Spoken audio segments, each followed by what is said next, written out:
Thank you all of you for coming. I'll start off by telling you a little bit about Curious Crow. These talks actually, we have these discussions under Curious Crow, which is something Urja does regularly, every 2 months actually, because sustainability and circularity and regenerative design, these are things that people are just beginning to get aware of and speak about, but I think these discussions need to be kept going because there's not enough actually awareness and discussion about it. So from Urja, we do these discussions every 2 months where we find interesting businesses, people doing interesting things in architecture, design, and we have presentations, we have workshops. So if those of you who'd like to be kept on the mailing list, please put yourselves on, give us your contacts in the register outside. But coming to today's discussion, most of us, I'm sure most of us, many of us have actually been through T2, the new terminal at Kempegowda International Airport.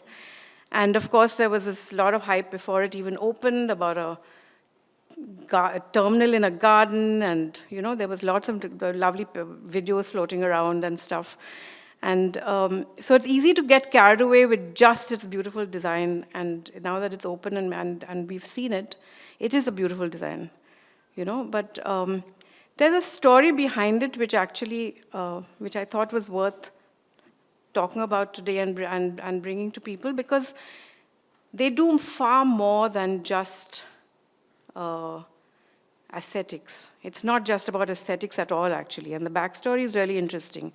And when I, spoke to, I used to meet Hari Marar once, at various occasions, and from Urja, we did actually quite a lot of work in the airport. And you begin to realize that story it's not an ordinary story. I think it's actually quite an extraordinary story. And it was quite clear that they went beyond regulation, as Hari says. It was not just about the LEED certification or getting awards, which they have won many. And I asked him, where did this idea come from? In the sense, how does this idea even, was it an idea that came from somebody above, maybe a evolved minister, or I don't know who. And he said, no, the idea actually evolved from the time that they started, when they acquired the land. And I thought that was actually a very, very interesting point that he made, because what they call today, in today's jargon, placemaking. He said, when we started acquiring land for the airport, the number of communities that were impacted, we realized the city was going to be impacted in terms of water, in terms of, and the fact is that worldwide construction is the most impactful business worldwide. It's like almost 40% of the world's carbon emissions comes from construction. So to think of, for me personally, every time there's big infrastructure, I inside say, oh no. But the thing is that if BIAL,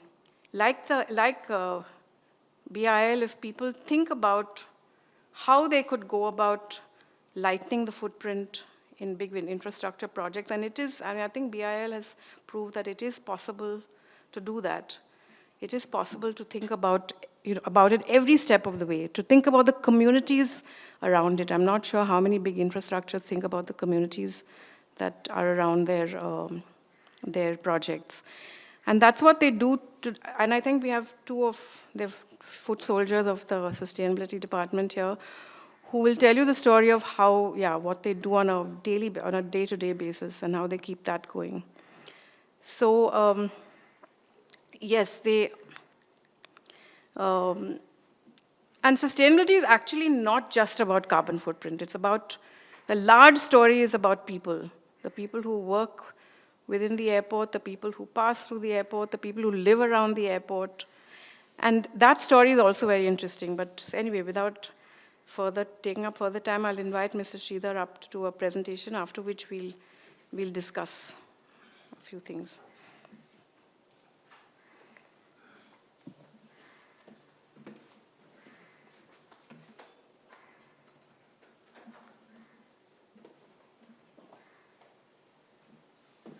Thank you for the introduction, and good evening to all of you. I mean, it's been always I see, like, when people turn up on a particular day in any of the events, where normally they are not expected to turn around, because out in this type of world where we are all fast running, always there will be multiple priorities. On particular time, whether weddings happen, it all happens on same day. Whether events happen, they will happen on same day. When holidays happens and travels happen together. So like that, a Saturday evening, there will be multiple priorities, being a Republic Day tomorrow. And you all have taken time out and have come in large numbers to have this interaction. Shows that we are having this sustainability in our own DNA. This is what normally we always believe, sustainability professionals, because it's something within. From an individual perspective also. So you're all the champions today. So we are also going to mutually learn from you. In that process, let me also take it through our journey. What is the type of a journey we have undertaken, and why is it? Because largely it's a voluntary part of a journey. Because compliance is something which is non-negotiable, because for any organization to exist, statutory requirements, that is something non-negotiable. Beyond that, an organization thinks through, like, I will do something beyond this.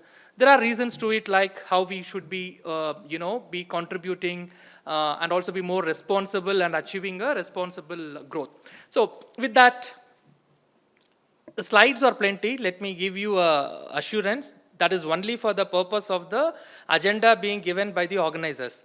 So I'm not going to keep telling you all the slides. That's only like background for the screen to fill in. We will have specific points discussed, because I don't know what are all the questions there later for us to discuss. So we will have that more. So because many times by seeing the slide, you should not feel like it's going to be a long Saturday evening. So I've been very clearly told slides are only for the background. Okay, just because thanks to people like you, I'm sure each one of you at some point of time being our patron, we are growing. And now with this patronage, we are going to talk to you like how responsible growth we are achieving in our operations. Okay, now, there is a vision for every organization. So BIAL also, we have started off with a vision. In that, touch lives is part of our vision for the organization. And we carved out the sustainability vision specifically, like how do we touch lives? It's not in one area. It covers all the areas of ESG and sustainability, people, planet, and profit. Why this vision? Because we also wanted to take this as a total focus in each and everything what we do. A sincere attempt and an aspiration to see, like, every initiative what we do, are we touching lives? What is the best we can do to touch lives?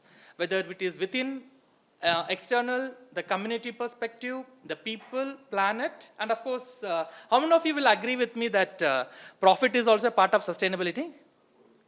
Thank you very much. So it's also an economic sustainability. So people, planet, and profit, everything should be like an equilateral triangle. As a sustainability professional for the last 3 decades, I always felt like my learning as an individual professional, if it has to be in an equilateral triangle to a greater extent, it can change to right angle for some reason and it should come back to equilateral triangle. Otherwise, what will happen is the sustenance and consistency will get into a problem, is what my learning as an individual. So we are also this contributing to, as last 1 decade, we have all been talking about UN SDGs across the globe. We sincerely believe with our vision and strategy, we are directly contributing to 11 and indirectly to 6. Shortly, we are going to assess this also to see, like, how much of this direct impacts and indirect impacts we are doing. Is there any course correction required as we progress? As overall ESG, just a summary to see which are all the areas we are focusing. Of course, environment, needless to say, everything will come in that. From water to climate change to circularity to the waste recovery to the multiple things which comes quite familiar to us. In the social part of it, the community where we exist, which is an important part, the safety, the people anything related to people, diversity, equity, and inclusion, sustainable procurement to see how our partners and supply chain are also with us in this journey. And then it takes through all aspects of even the employee engagement and the development, the stakeholder part of it. And I'm just fond of asking some questions in between. It's just to understand whether my perception is correct. So that is the intent. How many of you feel like E, S, and G may, if I force you to rank something 1, how many of you will raise your hands for E? You can't raise again, whoever have done for E. For S? Okay. G? As per my belief and experience, G, all are equal, but I'm forcing somebody to put a rank, G stands number 1. Because without governance, E and S doesn't exist. Normally we think as human nature and also in corporate, governance means, if you ask some of my colleagues, even me, maybe 10 years before, I would have thought governance means company secretary, board governance, everything we thought governance means top level. Whether at home also, whoever takes the lead at the home, sometimes kids also takes the lead. So there becomes the governance part, whoever takes the lead normally takes to the hierarchical thing. But actually governance is something starts with each one of us at the lowermost level for it to be very effective, and it should top up to the governance. It's like a reversible, the type of an arrow mark, if it represent in a diagram, it should be both ways. Because only a top-driven governance can happen from a corporate agenda point of view. And also to make that effective, as well as our own individual point of view, where it should come like a railway track. Both rails are required for the train to have a seamless journey. We need to have this governance. Why I'm telling is, governance has multiple things to it. Every people manager is a governance manager. Every individual also is, we are governing ourselves. So governance means, some of us might think it's a very top level governance. No, we are a governing for, the champ for ourselves. So with that, what happens, the journey becomes easy. So one of the things when it was, this session was getting introduced, very nicely it was articulated like it started from the beginning.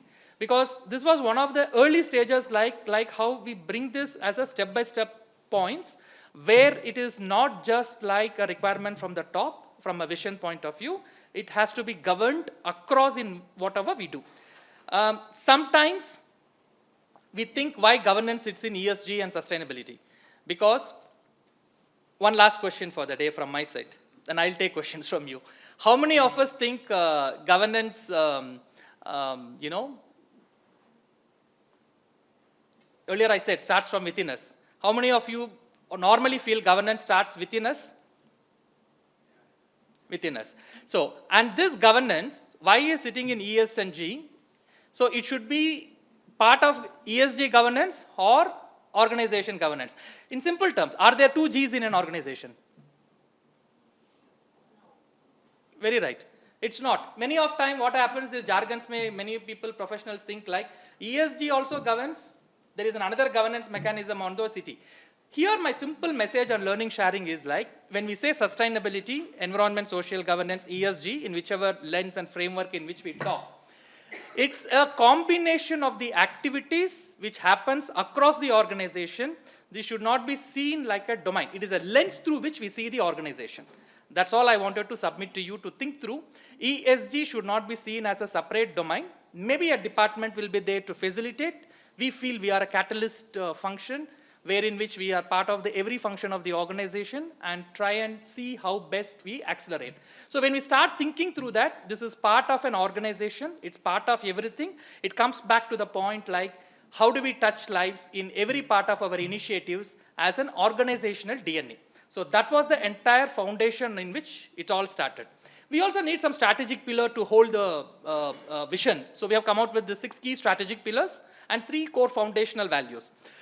While the pillars all look like more of a corporate agenda, the foundational values in which we see, corporate social value is the one in which we take care of the community part of it. All the people-centric and the governance-centric, without which the pillars can't exist.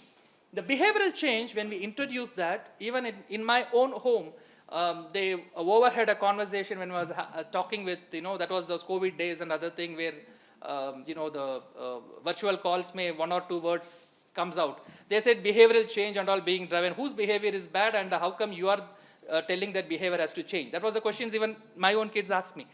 The issue is not about whose behavior is bad or good. We are all designed by the God and the nature as good behavior possessing human beings. It is only like how do we consistently exhibit it at appropriate point of time. So this program, what we are driving is to see the railway track which I said. One is the corporate agenda, another is the individual agenda. So we are taking this up as two things because after all the corporate driving and the commitment of the teams, when I go back home and do something opposite, it derails the entire effort of the organization and all the individuals. So we are trying, this is easier said than done. Because the moment certain things where we say it is to come from our heart what people intend to do, it should not be seen like it's being forced. It needs to be facilitated for people to start practicing it. So that is a journey in which we are now. Till now, I'll not summarize in the end. In between, I'll summarize so that we are all together on this 20 minutes.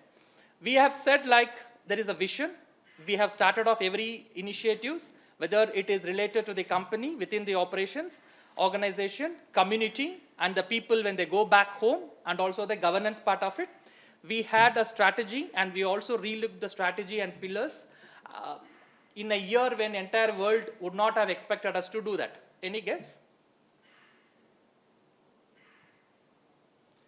We have come out with our 2030 in the year 2020, when the entire world would not have expected from any organization to come back with a revised strategy and a specific focus for 2030. That was a strong commitment by management. Even now, it looks like 5 years back to me, like when our MD said, like, we are fighting the crisis, but the teams which are working for the future should not derail it. So those type of things has really helped us to fast track this agenda. Because many of you will be in the fitness regime, which I am not good at it, let me admit. So in that, where I fail is, I miss in one C. But our organization or any organization, if they follow that C, it is a success. Can you all help me, which is that C? Exactly. You're all sustainability champions. I think we should go for a cup of coffee. We should wind up and have a chat. So that's it, very important. Because sustainability is not something a separate domain. And sustainability is not something a separate problem to solve by a separate set of people. And sustainability is not like always we look at it a Mount Everest. That's all we need to solve like people who goes to Mount Everest, they don't think like this is this much of thing. They only see the milestones. So we have to make it more simple. So why I am just telling all those things is that I was recently reading one particular thing in my in some of the forums with my fellow colleagues from the society, professional network. So where some of the case studies where we went through, where people are very close to the success, we call it a day and telling it's not for me. Whether it is personal thing or official thing, that is where this thing when it comes, no, it is achievable, then it is sustainability. The moment my colleague who is here always used to ask me like, he's basically an architect like many of you are here. And when he took the sustainability as a career, first thing he asked me like, I am moving about what is my sustenance. So I am passionate, I am moving to sustainability. What I was interacting with him is what many of the things which I am telling him. Every professional should add on as a top-up sustainability to them in individual and professional life. So then every personal will be able to deliver this sustainability. I gave such a long thing. So this is how we have done this entire thing as an organizational drive, a strong commitment and support from management, driven across every function with a catalytic integration so that anything we start, these questions will come to mind first. Are we contributing to touching lives? Are we contributing to this commitment? What is the latest technology innovation? Where is the collaboration? And what are all the challenges?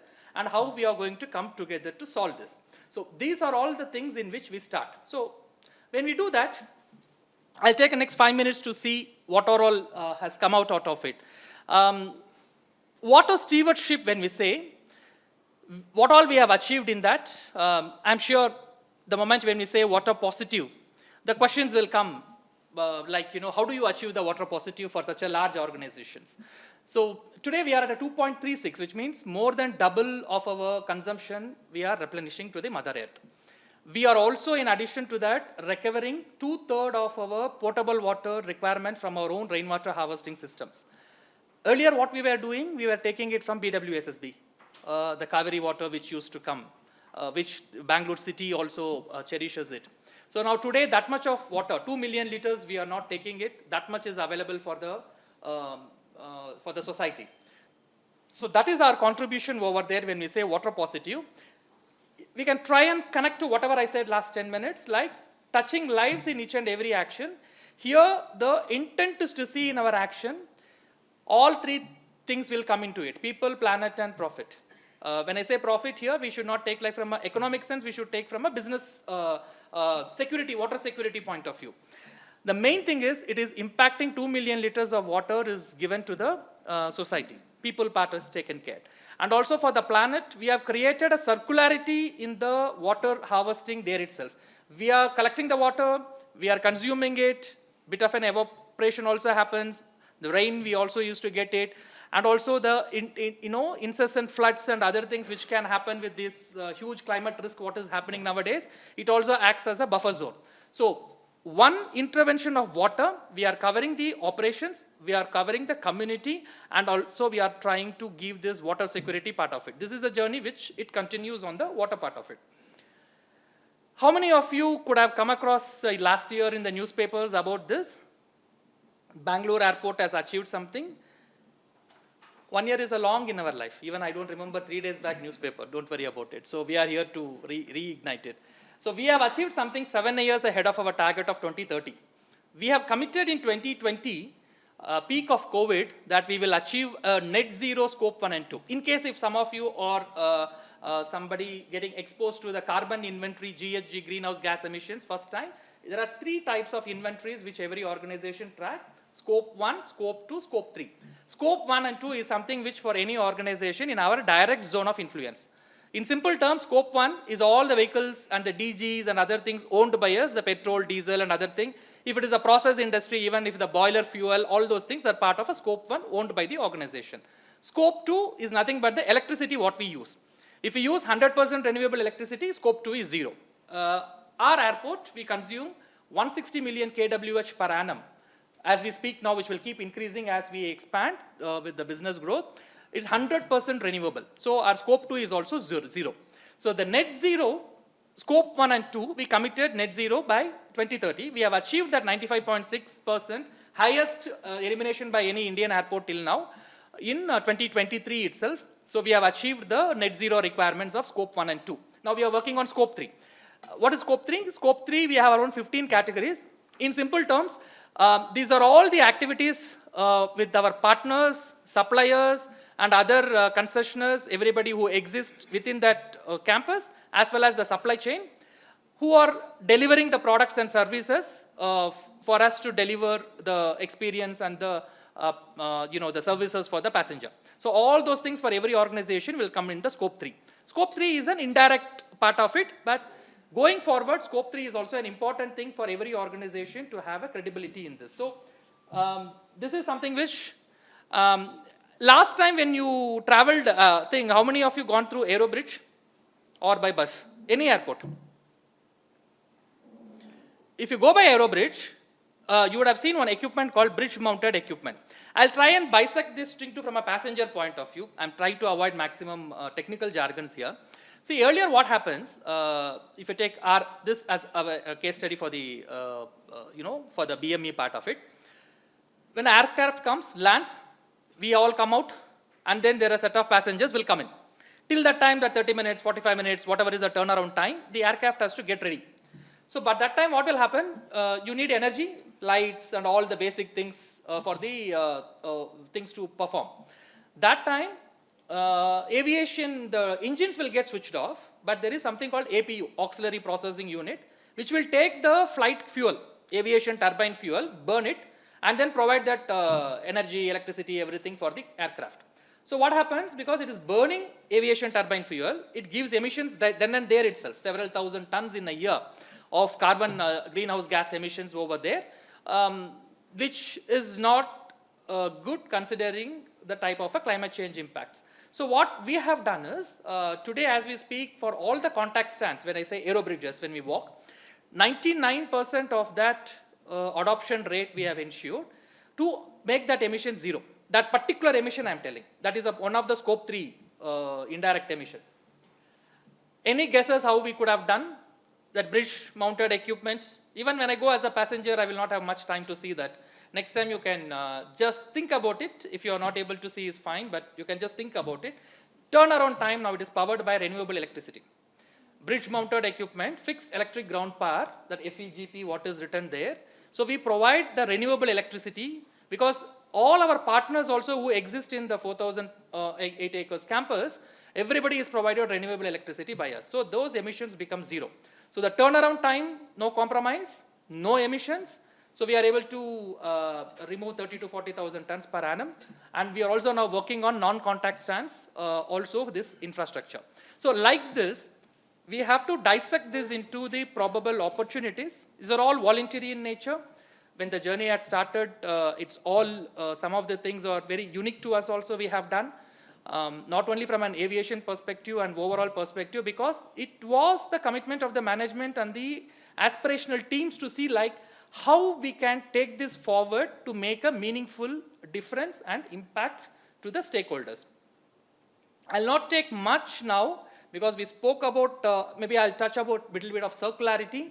How many of us today think we are moving towards circularity? The circularity by definition, we can just imagine a circle. It should come back to the place when you start drawing a circle, our hand will come back to the same place. So the circularity also in a way like that. Basically the waste, what it goes into it, should come back preferably to the same process, improve the resource efficiency so the raw material comes down, or at least it should not go as a waste to landfill. From linear to circular, we should move by alternate products and then to the thing. So any one example which comes to our mind, how the waste has converted into alternate products or circularity. Because I am just touching upon this because many places where I interact with people who are doing circularity in our own day-to-day life or in the professional life, we think circularity is something, a very big jargon, that is something which is unachievable. Then I'll come to one story which I was told 28 years back in my early days of career by somebody. One circularity example. I'm sure each one of you are doing that circularity part. Please. Like how people are collecting plastic and then they're turning it to yarn and then they're making furniture out of it. Yeah, that's also in the multiple R's. Yes, that is the steps to circularity, definitely. It also creates resource efficiency. Yes, that's a point. In the company where I am working, we are into the manufacturing of circuit breakers. So what we are doing, so I'm from Greenfield Airport. So what we are doing, we are taking back the circuit breakers from the people, refurbishing them and then sending them into the market at a lower price. True. Yeah, please. Aluminum cans, they're quite circular because they're infinitely recyclable. 85% plus. Recently, I met one leading aluminum manufacturer. They were telling 80 or 85% recycled content goes there. Glass around 40-45%. Plastics as alternate products. Many times chairs and everything also with alternate products. And also if you can take it back to the same process also, the literal meaning of circularity ends. But these are all the steps of resource efficiency which generally people accept as circularity and the right thing to do. This reminds me of a story of 29 years back. I was just completing my training. One of my senior at that time told me a story. He took the name of some saint and then said like one of the disciple, many of you would have heard it, please bear with me. One disciple was so fed up with that saint, his guru, and then went and asked him, I need a new shirt. I don't want to keep on wearing this old shirt. I need a new shirt. Like how we ask budget approval at home and offices, you know, it needs through a discussion. What is the, it's quite natural, right? That is required before we spend every money, whether in personal capacity or official capacity. So the guru also said like, okay, on one condition, I'm approving you a new shirt or that whatever vastra. You give me a plan what you are going to do with this thing. He said, what is this? It is already torn in 3 places. What I will do on all those things. Then he said, I gave a plan. you cut that into various pieces and then try and use it as a curtains in your room, where in which you can have that, nowadays we do have a lot of fancy things we have, no? Window curtains like that. So then that also after, they tell me after 1 year what you are going to do. Then he came after 1 year and said, now it is over, now I'm going to throw it out. No, you can do further more. You just take that and further cut it and then use it as a cleaning thing everywhere. And he did that also. And after 1 year, he went and said, it is now turned into preserves. He thought like, sometimes as a human nature, I was told by psychologists sometimes like, if we get a pleasure of cornering somebody that they can't answer or something. So,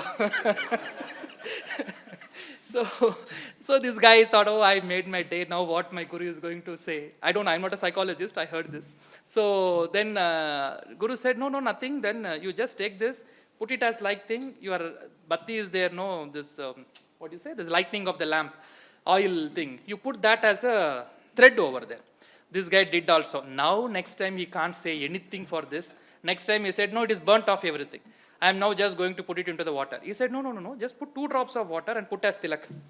So, so that was a circularity in which, in my early days, what I learned. I mean, the story is that to just bring in, everything is possible if we have that commitment, collaboration, and also nowadays in modern days, innovative technologies also. Sometimes a solution should not lead to a problem. So that balancing is very important in sustainability. So now I think all of us are with me. Circularity existed with us for generations and centuries. Today it has got a new, nice name, and professionals like us are paid to tell that. Okay, I have said something about how we have put our house in order, how we do it. And everything, in the weakest link in a organization, I think many of you are architects. From an architectural point also, you can say, what is the weakest link in your supply chain delivery? Who is that partner? For example, Saturday evening, I know in my apartment, most of the Swiggy guys keep coming all the time. Even sometimes we also order. The weakest link on that day for food is Swiggy not delivering. And for Swiggy, the traffic part of it. Like that, for everybody, there is a weakest link. If that link fails, the entire link fails. So our sustainable procurement, when I say, our supply chain, any supply chain for anybody, even for individual, we have a supply chain. From what we order, nowadays everything, home deliveries and everything. So how sustainably we can drive is a big agenda we have taken, because going forward, the most inclusive journey is going to be with respect to, it's not only that, for example, even if you take a country, why only an organization or a particular geography? If a country achieves a net zero also, are we going to meet all the climate change Paris Agreement requirements, this 1.5, 2 degrees, we are going to cool up the world? Or 2, 3 big countries does it? Everybody should do it. That is how this becomes more inclusive. But it should not end up, somebody will do it, I will do later. That will become a problem. This is a very famous saying which we have seen from childhood.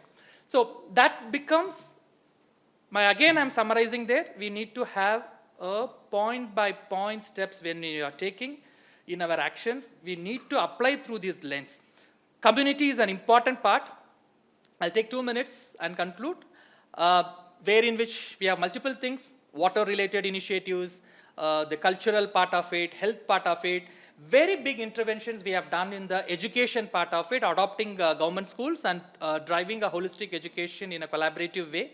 Many of the schools have got national and state awards, appeared in government calendars. And today, we are able to do a meaningful impact over there, because in one of the UN conference, one professor came from one of the college and said, literally she said, good suggestion, but forget about all these conferences and seminars from, and since I'm part of the governing council member, we had an opportunity to conduct that. That time we invited her, she said, next 10 years later, you stop all those things. I really got shocked. What happened in this thing? Something we didn't meet up to the agenda requirements or whatever for them we invited. They said after 10 years, you should not be conducting seminars and conferences, because in these 10 years, in addition to seminars and conferences, catch them young, the kids from the schools, teach us what we should teach them. Then they all start practicing. You people become jobless. Come to my school. I'll give a professor job or something, she said. So that is where all this part of thing we believe, where in which we try to bring in that, even all the rainwater harvesting, whatever I spoke, renewable electricities are all part of the infrastructure equipped in schools. And today, last year, what has happened is that we had to politely request people that we have, despite all this years of thing, now there's a big demand for admission seats, and then we have to tell people sometime like it's, despite increasing seats to whatever extent is permitted, we are unable to take. So that is where good intervention happening. It's a journey. All these things are a journey. As some of you said, consistency, behavioral we said. This is the summary slide. There are many more slides which we are going to reserve for the interaction part of it, but level 5, if some of you feel what it is, all airports across the globe, we are part of an association called Airports Council International, ACI. They run a carbon accreditation program, which has various levels, 1, 2, 3, 3 plus, 4, 4 plus, and 5. 5 being the highest. We're the first in Asia, and we got the highest elimination by an Indian airport, 95.6%, 7 years ahead of target. That talks about a scope 1 and 2 net zero. So that is what is on our climate change part of it. So anything we want to do in sustainability, the first thing is we need to go back to the roots of the design or the particular initiative. What is this outcome of it? What are the better ways to create these impacts on these 3 things? Is it possible to do all those things overnight? Just by writing a paycheck or a consultant check or a product check? No, it has to be a journey. Whatever we have taken this as a journey of last 15 plus years, and an accelerated journey for this decade we are taking, we feel like this is a journey wherein which we have many more aspirations to complete. Some of it looks like, yes, we may have done it something even much better, but the thing is that this journey has to continue in a much more rigorous way. That's why we have come out with the new strategies. And one, the demonstration you all would have seen is the Terminal 2. I'll just browse through these slides. We will park it for some of the conversations. The person silently watching here will have more insights into it because he is a well-qualified lead accredited professional. So here I just want to tell one point. When we say lead platinum rating, when Terminal 2, what does it mean? What it comes to your mind? Or any building where you see if that organization or that commercial establishment or even a housing complex, wherever if you come across a rating of a particular building, what comes to your mind other than the wow factor? Because platinum normally, I feel, when the moment the word I hear from platinum, from childhood, for me a wow factor will come. So, okay, I'll give an thing. Platinum normally in some of these rating systems, or there is a mark system. If you get a mark, you don't get anything. Then you get something, silver, gold, platinum. For platinum, it's 80 plus. So what does it mean if an organization get a platinum?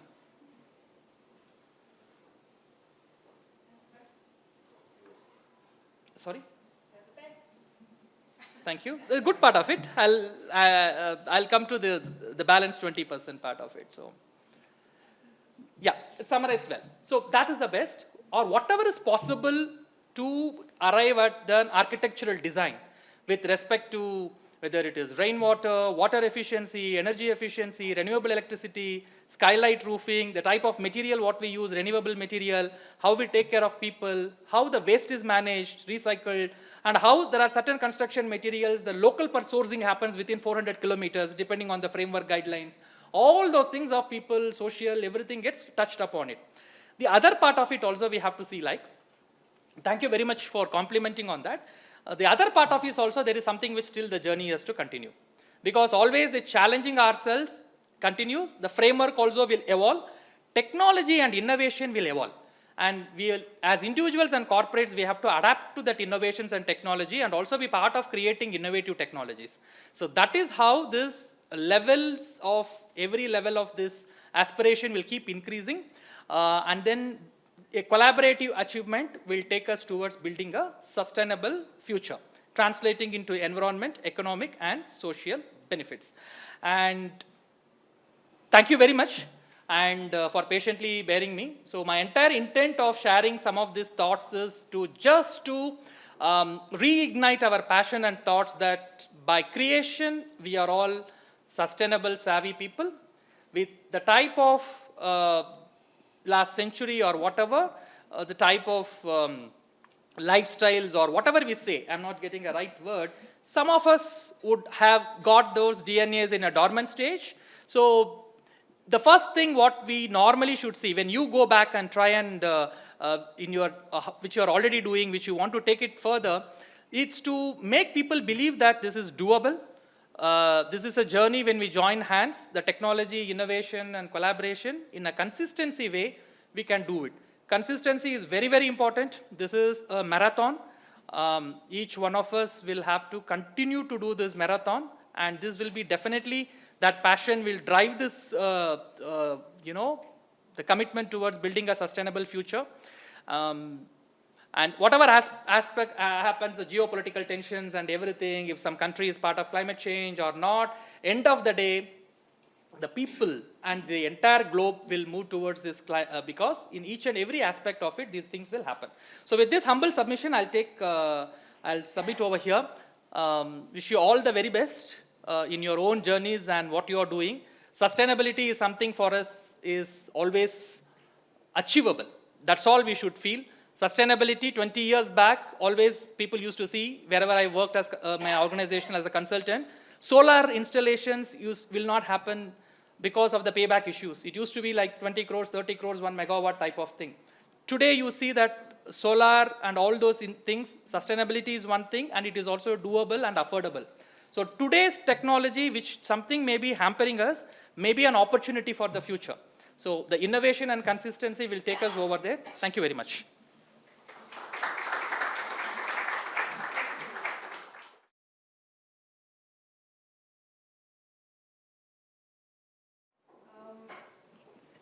A large project like the airport, I mean, architecture actually and any kind of planning for a sustainable building really starts on the drawing board.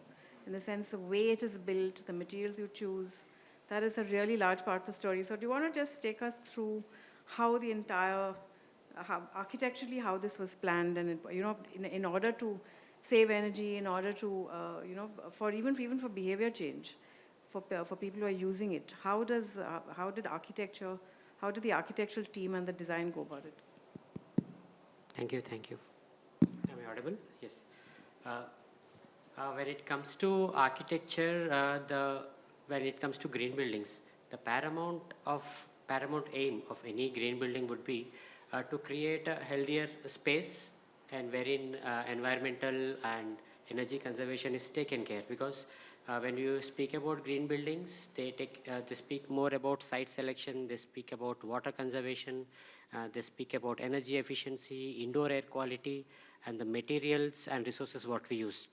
So they're trying to to club all these things to ensure the space what we provide for an occupant or a passenger or any dwelling unit to introduce them that you are living in a sustainable or the healthier space.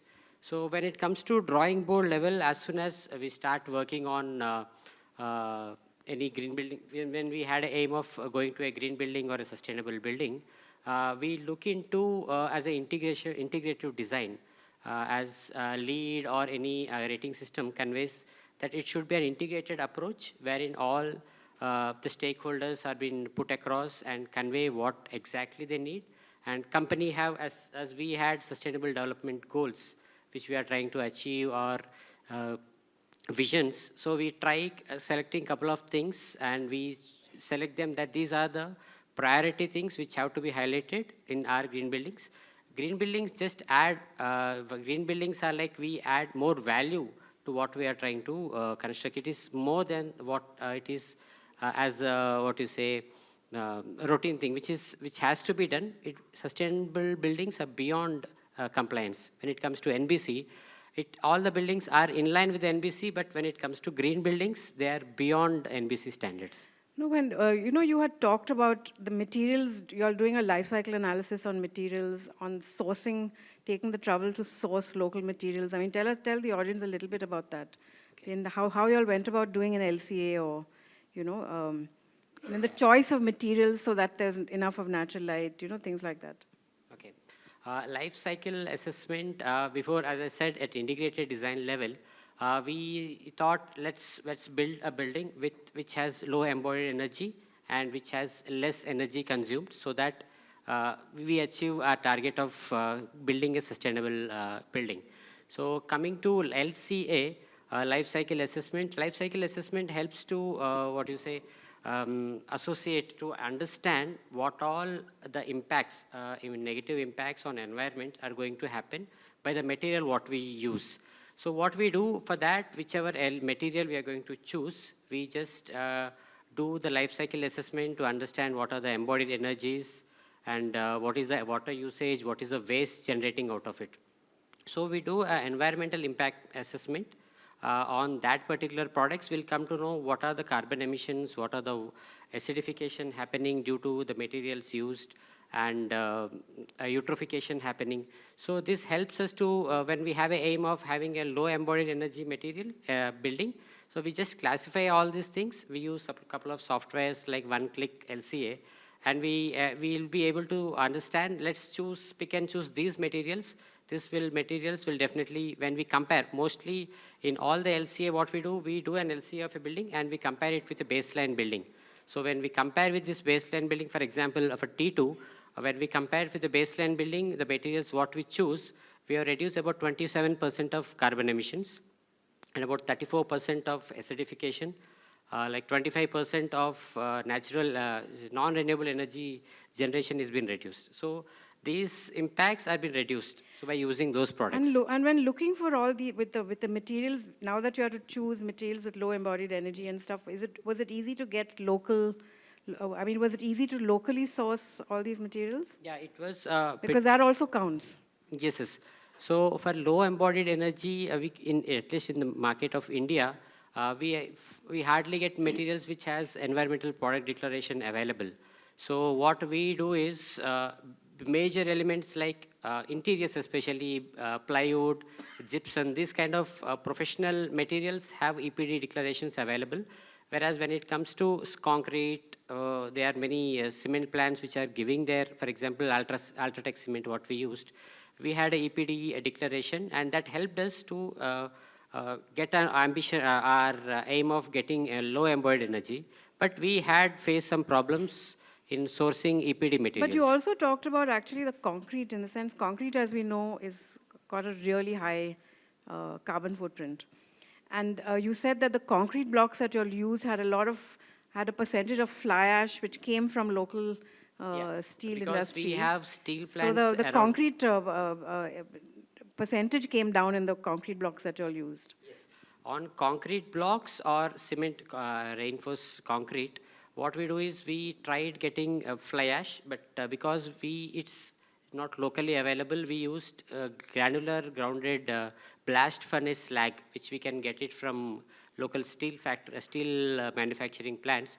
We have Bellary nearby, and we could source a lot of this slag, and we have replaced about 25% of cement by using this. So that 25%, that's 25% actually of quite a big cement we have percentage. reduced by using this slag. Just if Yeah, I may yeah, add, yeah. also on the roads, 70 lane kilometers roads, we have used the sourced plastic PET, waste, PET, plastic waste from the city, and 6% bitumen been replaced with those roads, which has become a component of plastic waste strip. Since we are on the topic of embedded energy, how does that embedded energy get calculated in the net zero that you say that, not just for the airport, any building? There is so much. Is it even counted in the when you are looking at In towards our net case, zero? yes, it's part of our scope 3. Definitely, every industry has a category what should be considered in scope 3. For us, the embodied, it's all the purchase goods and services and capital goods, whatever flows in. Especially with the ACI, Airport Council International's Level 5 accreditation, very mandatorily says that we have to capture the entire supply chain, the products and services what we use, what are all the emissions which gets calculated. There are certain systems and procedures and emission factors towards it. And then accordingly, we have a target by 2050 to how do we move towards net zero for that also. But it is counted, though. Embedded It energy of all the Yeah, material that you use is counted. Terminologies are different, but yes. But actually getting to the, I mean, to me, a huge part of doing a project like this is getting everybody in the team aligned with this sort of thinking. Even now, to continue running, I mean, as you said, consistency is a big challenge. So what are those challenges you face with on a day-to-day basis to keep this entire project on track towards net zero, in terms of behavior change, in terms of solid waste management? What are the challenges that you face?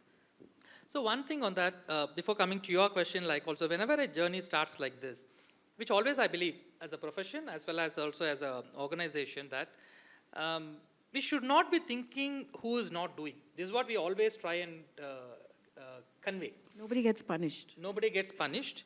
That's why I said some time back also, like whether it is an individual at home or at an organization or a country or a geopolitical, we should not, in my opinion, we should not be comparing like who's doing, who's not doing. Who's doing should be encouraged. Who's not doing should be motivated to do it. See what happens, we believe in the behavioral part of it. The design in such a way the human race is, the people who are, somebody will always have a first mover. Like they will be passionate, yes, the buy-in happens. So it should be our thing to see like what type of buy-in we can bring into the people. Always we see 95 to 98% of the time before the end of the journey. For example, if you take a project, I'll put it simply like this. I propose something in this meeting room. There are 10 people are the decision makers. Immediately 5 people will say like, yes, it's worth evaluating and ask questions. Maybe another 2 or 3 might say, I'm considering we all as human beings, not from an hierarchical point of view. All 5 will see the negative side of it. Those views are also important. What I mean to say, equally important are the naysayers, because there lies the challenge part of it. It becomes easy to become a collective agenda. How does that help to an organization also? We also get the positive output from the people. We also have the people who have certain concerns, who think through differently, like this is the pathway, how should we do it? Take that concerns wherever it is relevant and then start demonstrating it. The only way, what we have learned is, me as a professional also, the demonstration is key. Whatever we talk and preach, we should do it at all levels.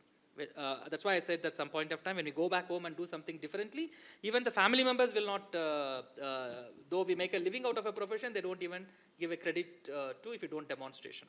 So the demonstration will bring to the people. Even now, the supply chain is able to come towards us. That is because we have demonstrated.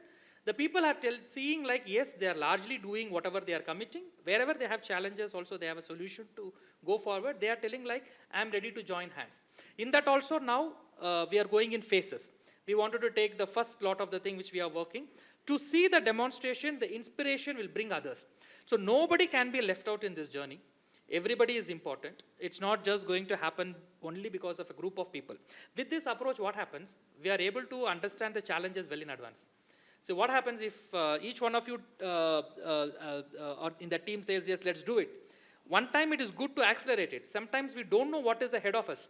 So we need to know the challenges in the beginning and then the innovation comes in.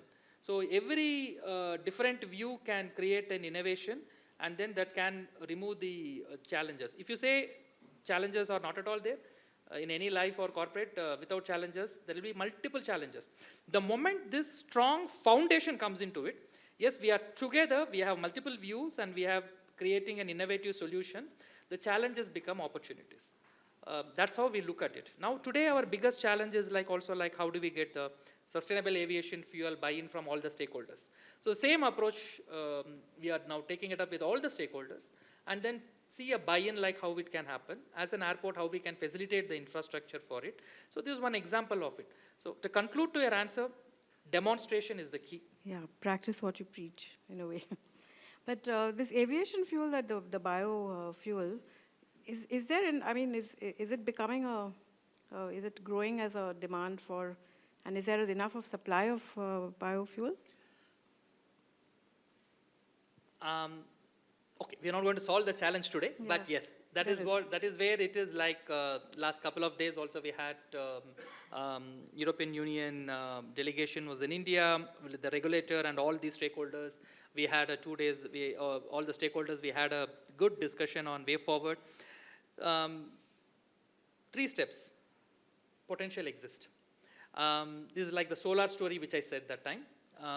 20 years back, the solar was a non-taker for many of the people in India. I'm not much aware of how it happened in abroad, but in Indian context, it was not everybody was willing to do it because it was, the end of the day, there is no payback, and also it is costlier than the grid electricity. Today, if you see, solar pays back. In Indian context, solar pays back.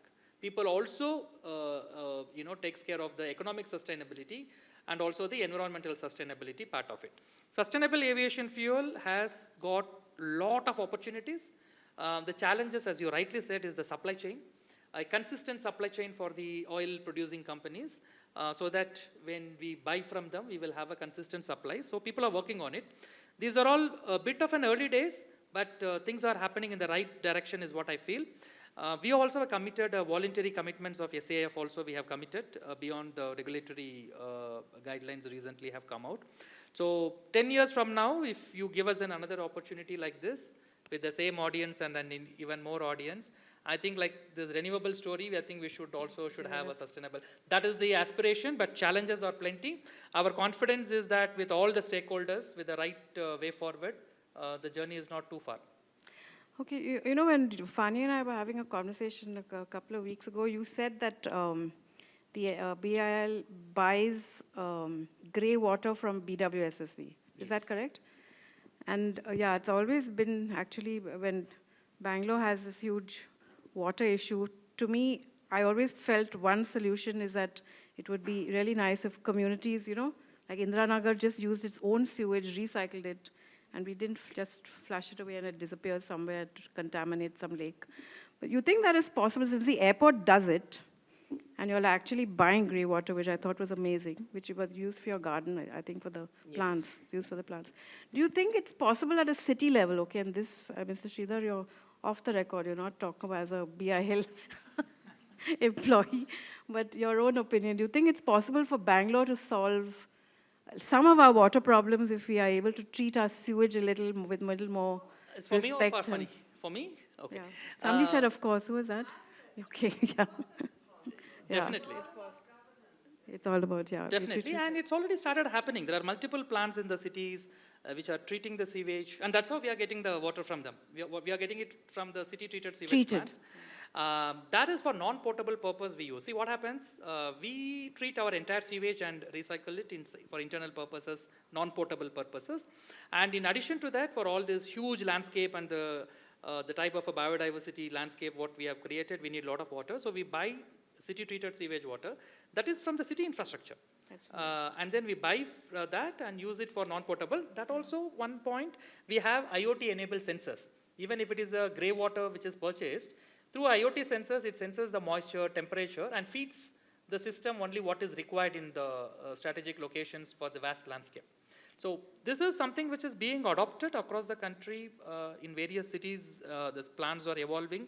And every organization also now by seeing the value of it, people are adopting. Every housing society, I think, also needs a sewage treatment plant requirement now. Yes. Nowadays, they made it as the a farm with the mandate. new big ones, I think over 200 apartments. So. Some that. 150 Size. apartments. Yeah. So that, to answer is your question, possible. it's happening already. I mean that will be the order of the day for all That's non-potable very purpose. good news. Yeah. That's good news. Yeah. But if your question is for non-potable, definitely yes.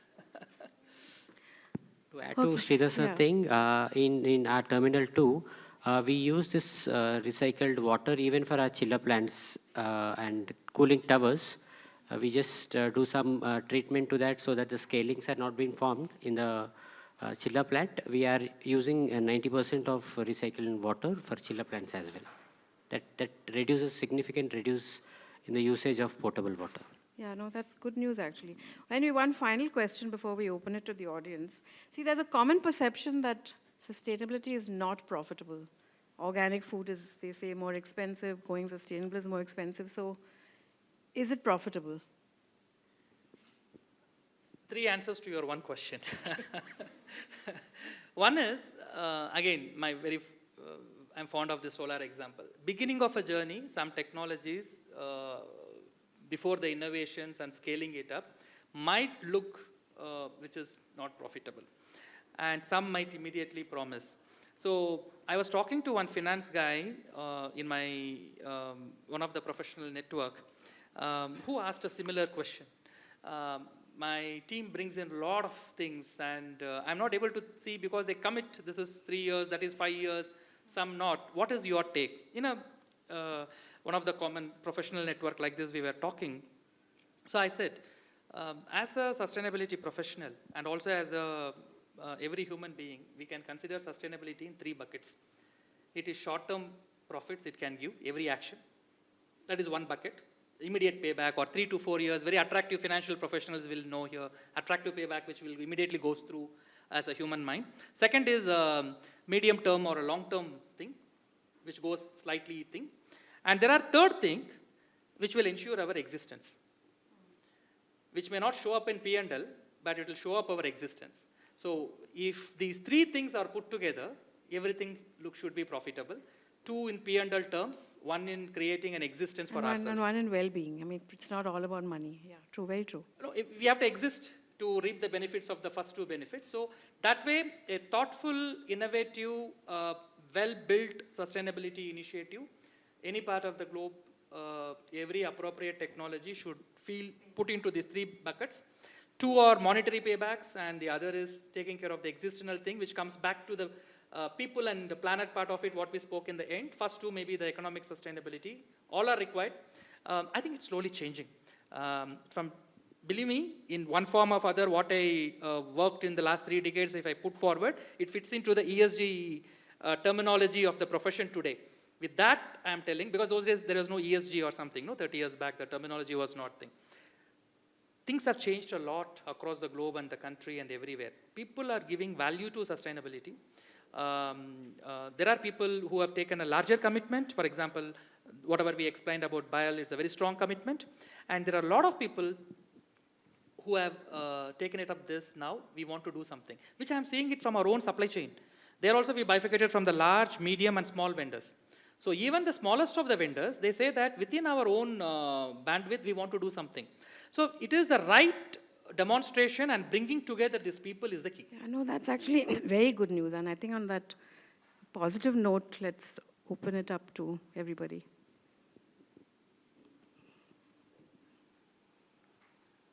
The happy nations like Finland, Sweden, Denmark, and even Central America, Costa Rica, in what way those happy nations, they attend to the factors and parameters that you had touched upon today, this evening? In what way that contributes to the happiness of the general populace? My name is Mani. I run a design company since the last 31 years in Bangalore. A very good question. Now we are in the process of mapping that with all these initiatives. How does it contribute to the various indexes, human capital index, the education index, the well-being part of it, and even in the UN SDGs of 17, how does it transform into that impacts? We have not yet concluded that assessment. Once that assessment gets completed, we should be in a position to come out to publish it. I think we believe we are contributing definitely, and how much we have to further accelerate, what is the delta of the gap still exists for us to collectively push it. That assessments in the next few months, we should get that. So we'll be in a position that time to come out with that index, and also to see like what else we can do further. Hi, my name is Dhruv. I wanted to extend a question on the profits part that we ended on, where you put it into short-term, medium-term, and just existence. So I imagine if it was profitable, if all of what you did was profitable short-term, it would have been done by everyone. So the reason you did it could either be that you considered the longer timeline a lot more, where it becomes profitable, or there is some extra conscious push. And if it is the third one, how does that come into a business? Because even if it's profitable, a less sustainable method is still a bigger margin. How do you get someone to give up that margin? Okay, if I understood your question, how we are addressing the third part of existence. Am I right in that? As a business, how have you been able to give it importance? Yeah. So we are in a business where it is extremely tangible with respect to the impacts part of it. For example, to make it easier understanding for all of us, aviation emissions, including aircraft emissions, airport is even a minuscule part of it, including that, aviation, including airlines, as per the global studies, it's approximately 2% of the global greenhouse gas emissions. But what happens, the type of consciousness we all have, the type of conversations which we do in our personal life also, we think normally the priority comes to like, some people, we ask some of these questions in many forums like, how do I reduce the aviation emissions? So what happens is that is a challenge because it's being done even for a small emissions. Every emission is important to reduce, no doubt about it, but here many times people say like, why this 2% gets attracted. That's not a challenge, it's an opportunity. Because what happens, the moment when we as a stakeholder see that something as a concern, say 2% emission or a 1% emission or a 10% emission, and then entire channelizing the activities towards that becomes easier. And then when there's a strong management commitment and a very good team collaboration, and then also seeing through the lens of what next decade and 2 decades, how the entire geopolitical things going to change, technology going to change, how passenger as the first keeping it, the prime point, what is the type of an experience we are going to give a responsible growth, all these things falls into picture. So the challenge in which where all these things gets good visibility becomes an opportunity because it also makes all our stakeholders to realize, yes, this is something which is an expectation from the stakeholder. So that also really helps. And also the second point is that this is where once that thing's also there, coupled with a commitment from the organization from day one, whatever I do, I will do it responsibly. We will not sacrifice the business. Then what happens, that strong commitment from the, I'm repeatedly telling because these are all the things, very good question you asked. Without strong management commitment, it can't start, it cannot be a start off, it can't take off at all. And then comes all the teams and everybody, stakeholders work on it. These two things makes as a culture of the organization. The moment the culture of the organization happens, and you and me as a passenger will expect in every terminal, every project we do, it becomes the basic expectation from the passenger. So then even as a human nature, if we have to change also, this becomes as a culture. Even after 20 years, if there is a new team over there also, this culture will not change. This is what our belief. So that is why it starts from the foundation, commitment, and the stakeholder expectations and motivation, even a challenge turning into opportunity. When this has become like way of living, way of operations, then this has become a trendsetter and this is not going to derail. It's easier said than done. Since it's a very important question, I will end like this. The start might look difficult in all these things. The moment when we start, it is like entering air turbulence. When we all, travel that time, when we hit a worst air turbulence, that is a point of time, the type of movements what the aircraft makes. And that is where the maneuvering of the pilot comes in. That is where the management and the stakeholders who come in. The moment you enter the air turbulence, most of the time we don't feel like we are inside the air turbulence, right? So only the entering part and exiting part and some areas we might feel. This is what generally I have observed. So that is how life also. The moment when we start facing it and start demonstrating it, it becomes easier. So 15, 17 years later, we are telling this as a journey, which is becoming as a foundational thing, which is possible. And we need not have to reinvent the wheel because that is why we believe somebody may be in a starting part of the journey also. There we may learn something. Somebody even at a higher part of it also. So that way in sustainability, there is no measurement like who does the maximum. Every point which somebody does, the other person not doing, even a 90% person who got max getting 100 might be difficult. The 35 becoming 95 is easier.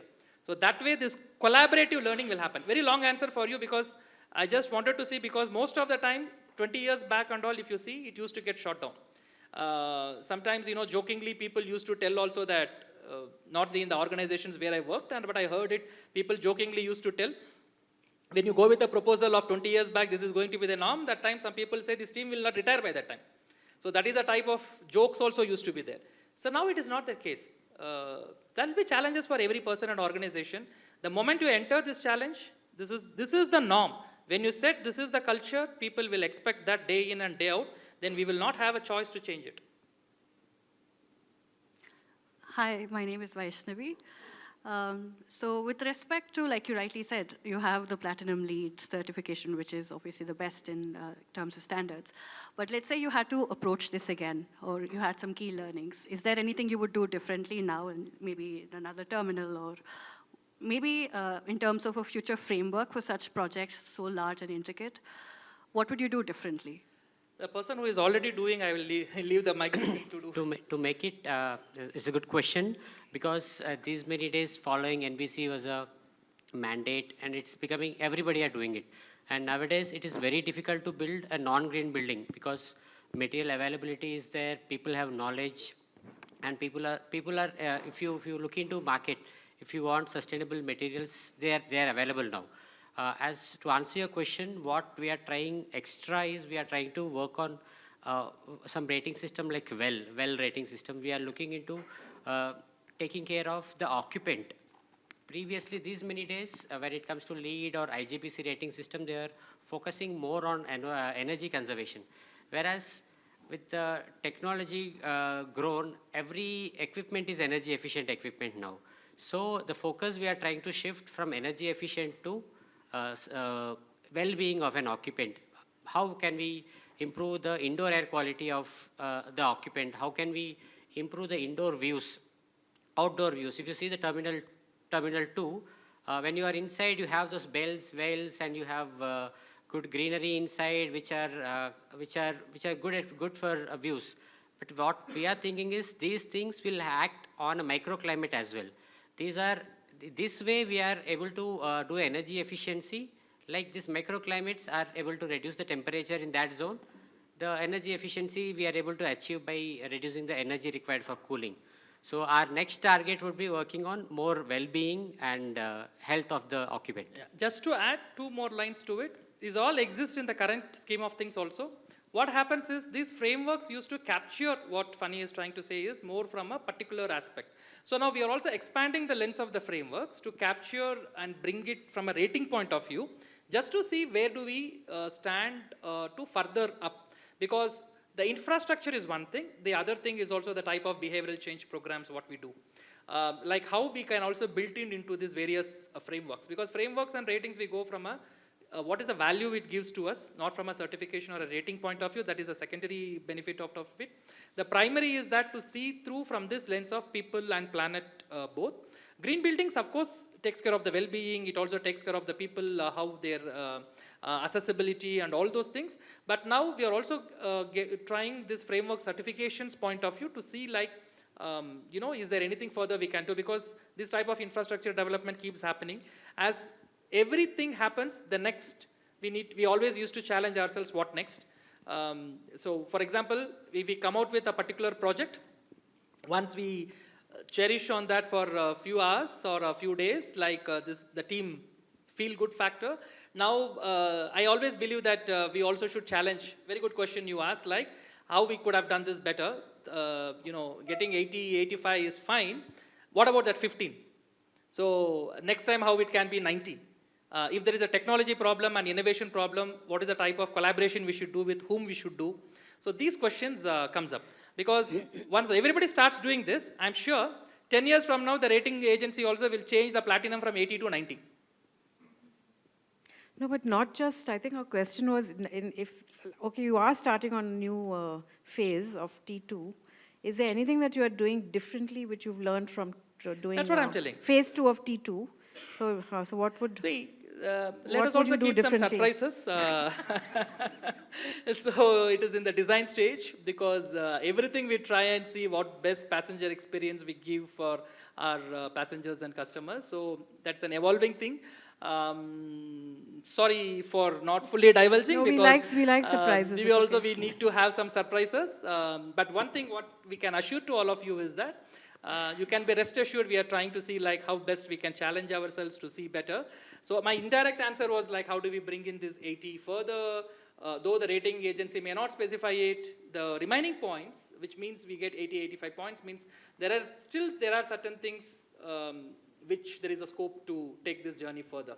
So some of it we are aspiring to bring it in T2 phase 2 at an appropriate time. It is just the design phase that started, where this challenge phase is going on. To add to Sridhar sir's comment, I just want to say that this rating system, especially organization like BIAL, we are looking into what is the value add specifically there in this rating system. Some rating system might not be applicable to the airport community or any terminal building. So we are looking into those frameworks. If any value can be picked, irrespective of we getting a rating system, if it can be implemented, we are looking forward to have those kind of things implemented without getting a rating system as well. Hi, I'm Kabir. I'm a design researcher at Infosys, and I think you've touched upon this a little bit earlier, but you mentioned that the goal is beyond compliance, so you're in this space of innovation. So as an organization, do you have sort of a standard way of qualifying a project? For example, like how do you decide this is the best use of resources to meet your, for example, the net zero emissions goal?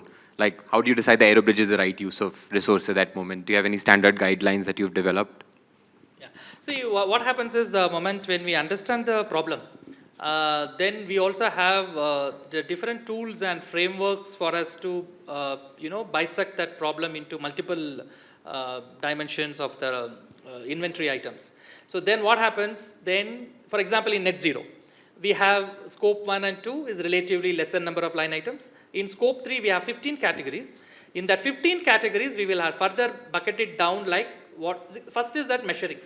The moment any organization measures and inventories and then bucket it into various breakups we know where it is getting emitted.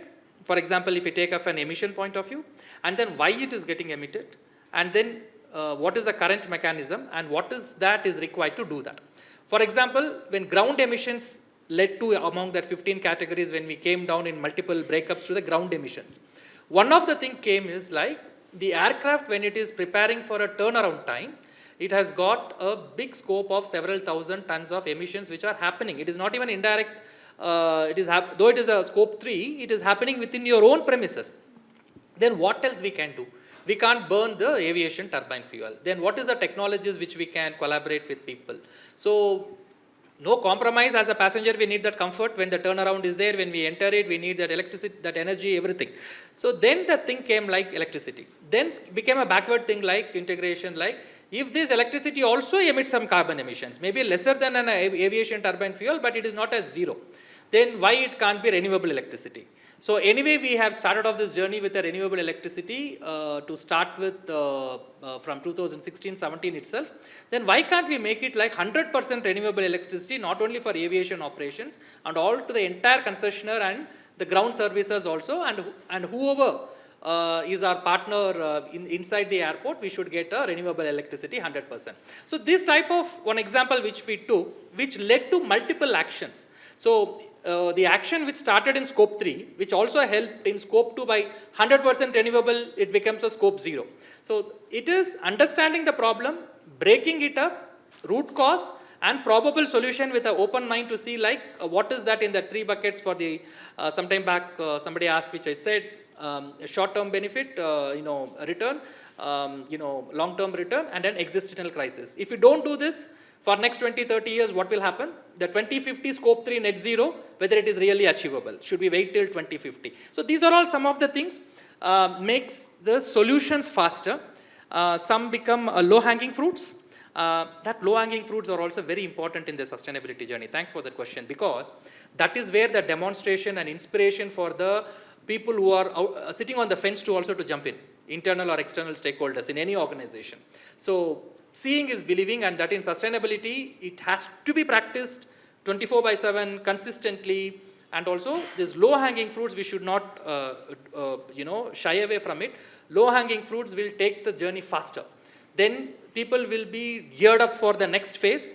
Then comes the understanding of this existential crisis becomes faster. If we start with existential crisis, I don't know how many people will even listen to that fully if we speak for 30 days. Because I said some examples 20 years back, what I heard as a jokes in the professional circles. You are talking about a 20-year strategy, which many people in this room may be retiring by that time. Why should I bother about it? So existential crisis means we sign off, our mindset will sign off.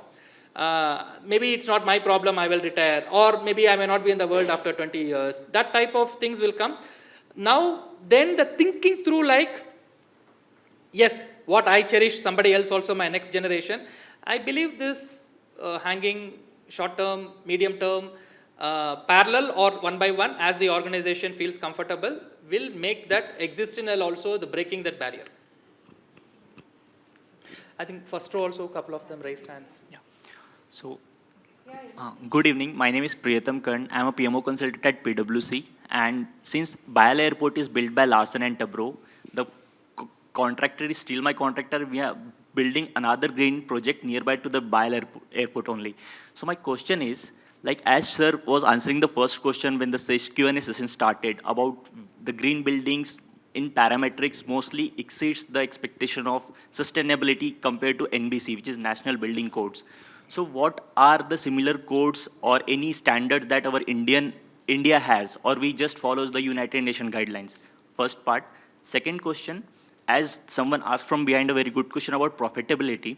So whatever material we are using, sustainable material, or we are using it in our airport or any projects, so how does overall cost impacts compared to regular materials? If we have data, we can portray in a focus on that. No, cost data, Funny can answer it, but cost data is something which is not the right parameter we need to see, because we have to see, because what we see in an immediate lens on a cost, we see from a 360-degree holistic angle on what next 20 years it is going to happen. It is definitely not a cost which is not recovered, because consistently if every building comes through that. So I leave it the question from the other parts of it, but when it comes to the cost part of it, it is not the cost of a green building which it was 20 years back. 20 years back, a green building means it's like, it's a huge investment, what am I going to get it? Because the trend, what we can confidently tell you is, the trend over a period of years is strongly reflecting that the cost of green materials are coming down. The more and more adaptability, this adaptation happens and people start the scale, then it's tend to come. The solar example which we said, for everything which will come, some will be faster, some will take a time. So that is a very, very encouraging and heartening thing. What is today, yesterday it was costlier, is not that costlier, and it is going to thing.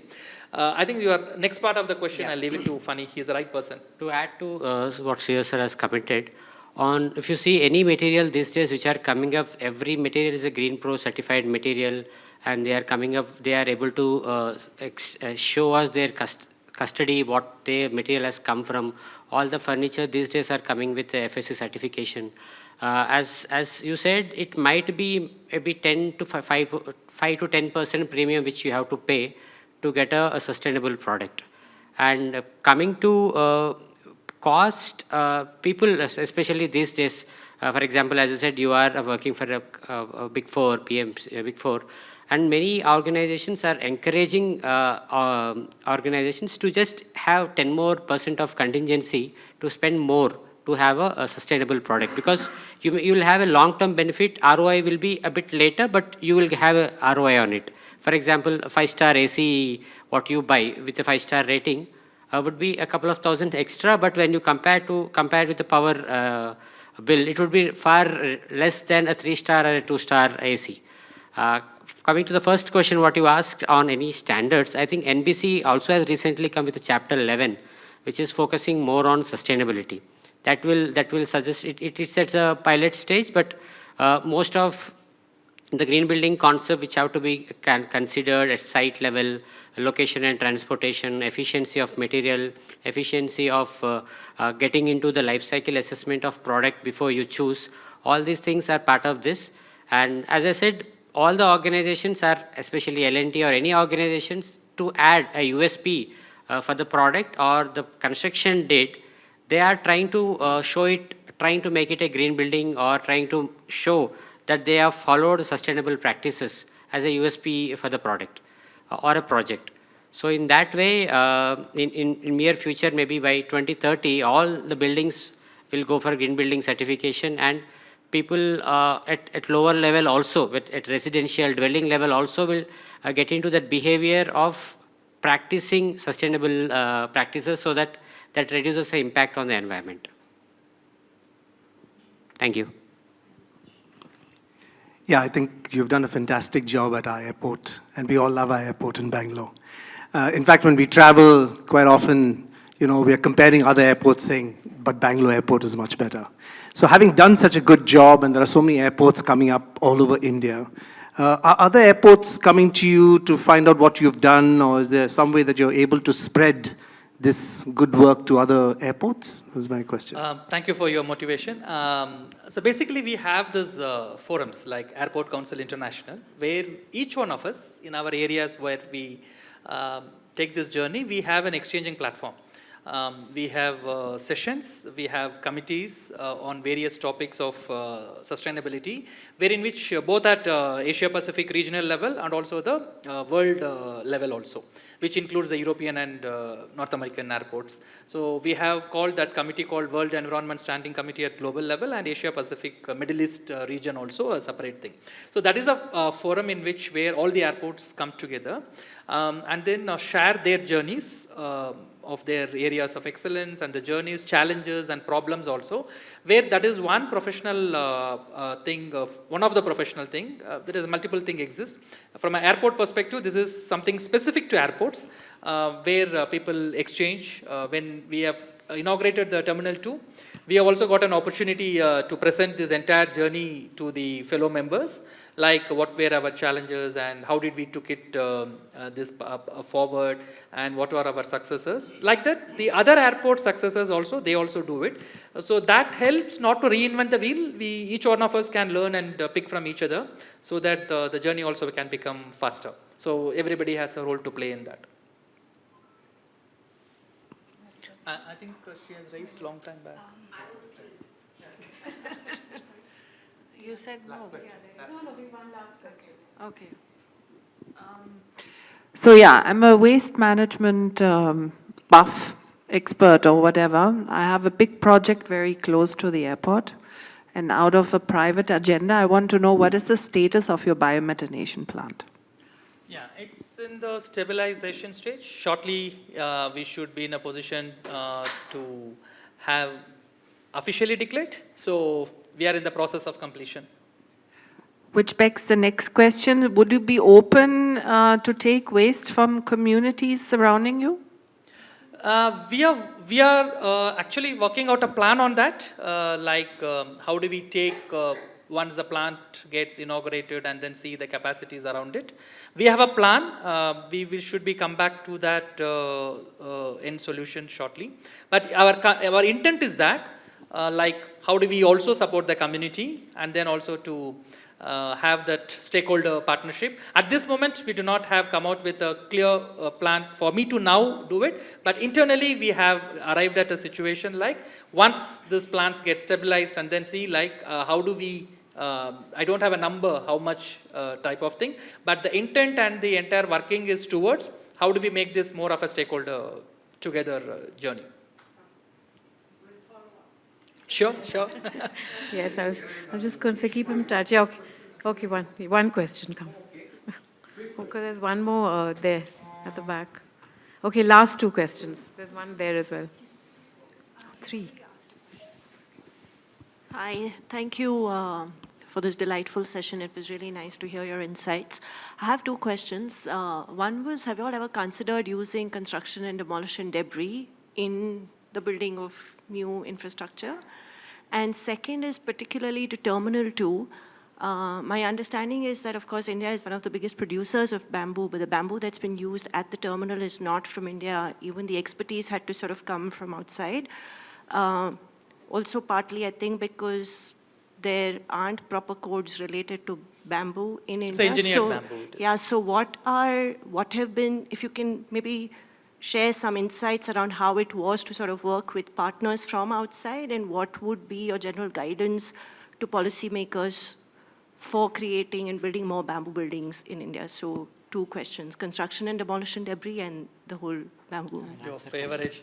I'll answer this construction and demolition waste. Because Fanny is a champion of construction and demolition, and we Yeah, are and in the it's so process difficult of to even evaluating. find people who can Yeah. actually upcycle that. 9R principles, you can talk about it, how we are. Yeah, on this construction demolition waste, for the second stage expansion, what we recently finished, second north-south, new-south parallel runway and the T2 terminal which we have built. We have about 52,000 tons of concrete waste, concrete or any construction demolition waste what we obtain. And we had a collaboration with a solid waste management plan, C&D waste management plan, wherein this all 52,000 tons of waste is being are made, products made out of it, and we have used it. Most of the M-sand, which we have as a process, as an output of this solid waste, concrete waste demolition plant, we have recycled and we reused in the entire our second stage of expansion while using as a M-sand. And most of the thing we ensured it doesn't go for a landfill, and we gave it to the concessionaire who is operating this C&D waste plant. So all the waste we have properly segregated. We ensured this will not cause any urban flooding. So they are being taken care. And coming to a second phase of C&D waste management, we have come up with a 9R principle, wherein we are trying to look at how can we reduce the waste at the design stage, like doing modular, trying to make products which can be refurbished later and used for a different purpose. And we are trying to track the entire life cycle of the product, how it again can come back to the solid waste management plant or C&D waste management plant, so that with minute tweaking, how can it again be used. So we are working on this concept of 9R. So we are expecting that whatever waste generated within the airport campus will not leave airport campus, will be used within the campus. We are working on it. Like Fanny has very rightly pointed out, now the focus is on how do we reduce this waste from a design stage? How do we further challenge our the designs to reduce the waste itself? That's a process for the future projects we are planning. That's a journey. We need to do that. Your question on the material selection, see what happens, the selection process happens, when you need certain properties. Especially this was an engineered bamboo, and I think that is a time in which what was the best possible option available with the due process which used to follow. So we always used to focus on the material part of it is one thing, whether it's a material or service. Wherever possible and which meets that criteria, even our sustainable procurement policy encourages and pushes the stakeholders to go for as much as possible a local sourcing, regional sourcing to the extent possible, and where the particular thing in that process which falls outside the zone, which is critical for the particular design which has been planned from an overall perspective on sustainability or a passenger experience, that is how certain things which goes beyond that encouraged boundary. So it's a combination of it to get the final output of the project. So otherwise, wherever it is possible meeting the specifications, the first push from a sustainable procurement policy is to go for as close as possible. Even some of the frameworks for construction materials, they even advocate a particular kilometer, 400 kilometers before, within that we need to source it. Am I right, Fanny? Yes. So that is what even the green building, they say like construction based materials, there are certain categories where it is qualified for the rating agencies, that rating marks for those questions. So that is where frameworks also push. We have our voluntary commitment. We'll continue to evolve that to the extent possible and based on availability. To add to Sridhar's comment, if you see Terminal 2 as a project, the total amount spent for material sourcing, we have used about 40% of material locally sourced within 400 kilometers. If you see cement, we have procured from Bangalore. Granite we have procured from Madurai. Glass we have procured from Sri Perumbadur Saint Gobain plant. Bricks we have procured from Krishnagiri nearby. And aerated concrete blocks we have sourced locally. So we, as Sir said, we are focusing more as beyond compliance to source as locally as possible. It has different benefits, like it reduces the carbon footprint, it promotes the local economy, it improves the priority of natural, locally available material. We will be showcasing how the entire topography or the harmonious around the building, around the society, or around the region, we are following the same material usage. And also these locally available materials are, when we use them, we can have energy efficient envelope as well. So we are trying maximum to procure locally. It's a multi-pronged strategy with a focus on, as far as possible, contributing to the regional economy. Myself, Karthik Shukla from Sustainability Next. My question is, how sustainable is the maintenance of the engineered bamboo and the onion ceiling which I saw in the airport, Terminal 2, and about the tiger wing which is inaugurated recently? Want to like Tiger wings. You're asking about how easy it is maintainable. Yeah. So Very, yeah, you finish. I will to answer this, whatever indoor plants, what you have seen inside the terminal, as you quoted that onion thing, which is called whale. So we have plants on it. So what we do is, whichever plants which have used, we ensure they are acclimatized to the atmosphere within the terminal. So we have created some nurseries wherein these are being nurtured, which leads less maintenance. And also, if you see the bells and wells which are installed in T2, which has landscape in it, we have installed integrated irrigation system, wherein we have installed sensors in the, soil media or cocoa pit.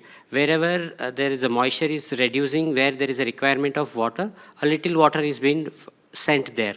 So our actions for acclimatization is to reduce as much as maintenance in terms of water, in terms of maintenance.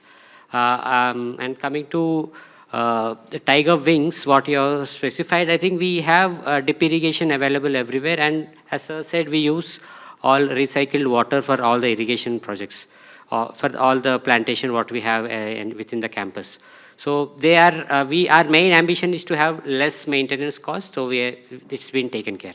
Yeah, just to add one point to your question, despite all these things, while we ensure the highest standards of maintenance, it takes extra efforts to maintain all these things than normal, without these things, if you do a normal building comparison. So that gets inbuilt into the design part of it. Because if we don't address this from a design stage, then how we are going to maintain it at an effective cost, as well as not compromising on the passenger experience, then what will happen? It's a very good question from the part of it, if I generalize this question, if a beautiful design and a fantastic implementation, if it is not maintained, the entire benefits will not be reaped for the decades to come. So that way it needs an extra maintenance efforts, which needs to be factored in design at an optimum cycle. Okay, so thank you very much. I think it was, yes, I think they need a big round of applause. Thank you. Thank you know, and the audience engagement is always a measure of how, not just how interested they are, but how interesting the entire subject is. And I think we're all of us Bangaloreans very proud of the airport. So thank you very much for being here. That's fine. You're all here together for a sustainable future. We're saying the same building. thing, yeah. And thank you, because you've been thanking us, I also should thank her, which she's being very humble, not allowing me. No. So thanks for bringing us all together over here. Yes, that was my pleasure. Yes. No, just that, yeah, I'd like to actually end on the positive note we ended his the question was that hope all of us are actually, sustainability is something that we practice on a daily basis. It's not about compliance. It's not about, it is actually about absolutely everything we do every day. So, yeah, so thank you for being here. Thank you. Thank you all.